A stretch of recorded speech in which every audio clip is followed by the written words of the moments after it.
Jeremiah 6:27 says, I have set you for a tower and a fortress among my people, that you may know and try their way. They are all grievous revolters walking with slanders.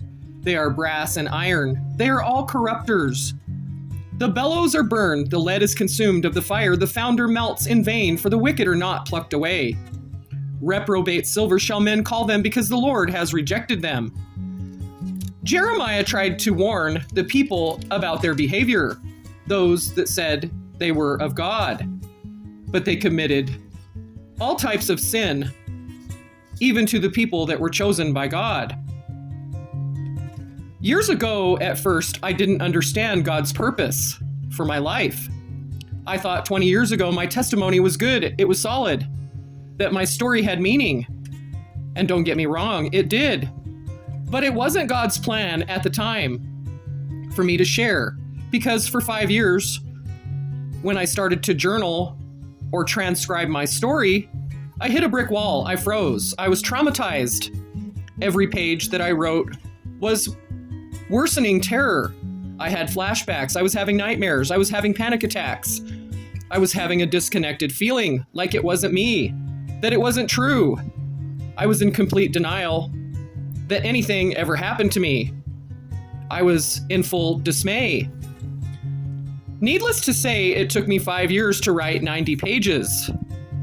And then I spoke to a publisher, which was happy to take my story.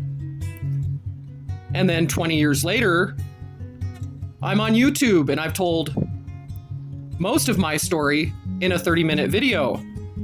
But that's not the full effect I was going for. Because back then, I was on a roller coaster ride of emotions. I was not able to express my full testimony because I had gone back to drugs. I was in multiple abusive and domestically violent relationships, and I kept going back. On the roller coaster ride of church memberships, individuals slandered me. They spoke about me right in front of me as if I wasn't there. I was the talk of the town. I was the one with no courage. I've heard people say, "Look, there she is." But I never faced my accusers. But the impact on my children caused years and years of confusion and heartache for them, mostly because the church refused to baptize them. And they didn't even try to understand what was happening, what was going on, what had happened with me in my past. That my dad, in fact, was a pastor, but he was violent and abusive, and I was sexually abused when I was a child and more.